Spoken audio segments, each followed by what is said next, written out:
সম্মানিত বিচারক মণ্ডলী, সম্মানিত উপস্থিতি, আমি মোহাম্মদ ইনামুল হক, পড়াশোনা করছি লালমনিরহাট আদর্শ ডিগ্রি কলেজ লালমনিরহাট। আমি যে পাঠাগারটি থেকে অংশগ্রহণ করেছি সাতপুর যুবক পাঠাগার আরিদমারি লালমনিরহাট।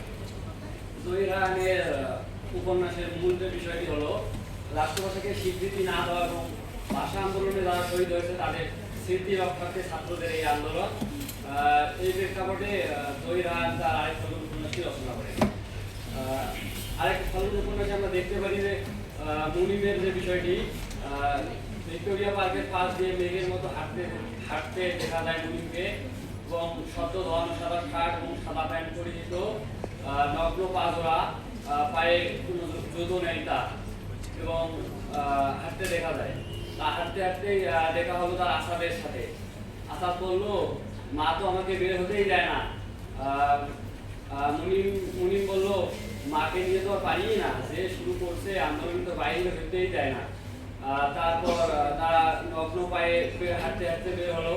তাদের যে মূল বিষয়টা ছিল 3 দিন খালি পায়ে হাঁটবে, রোজা রাখবে এবং কালো ব্যাজ ধারণ করবে এবং 21 ফেব্রুয়ারিতে কালো পতাকা উত্তোলন করবে। তারা বিশ্ববিদ্যালয়ে কিছু তরুণীরা খালি পায়ে হাঁটতে শুরু করেছে। তাদের সাথে কানুন নেশা কলেজ এবং তাদের সাথেও খালি পায়ে হাঁটতে দেখা যায়। তাদের মধ্যে খালি পায়ে হাঁটতে দেখা যায়। সরকার তাদের আন্দোলন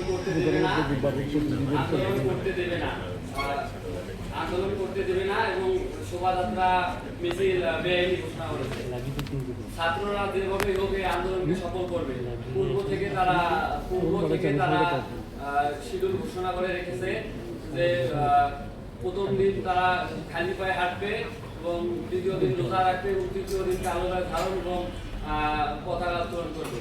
আমরা জহিরানের আরেকজন আমরা দেখতে পারি যে 30 ফেব্রুয়ারি দিবাগত রাত্রে ছাত্রছাত্রীদের মধ্যে 21 ফেব্রুয়ারিতে উন্মোদনা দেখা যায়। সেখানে তারা সারা রাত জেগে থেকে পতাকা, লিফলেট, কালো ব্যাজ তৈরি করে।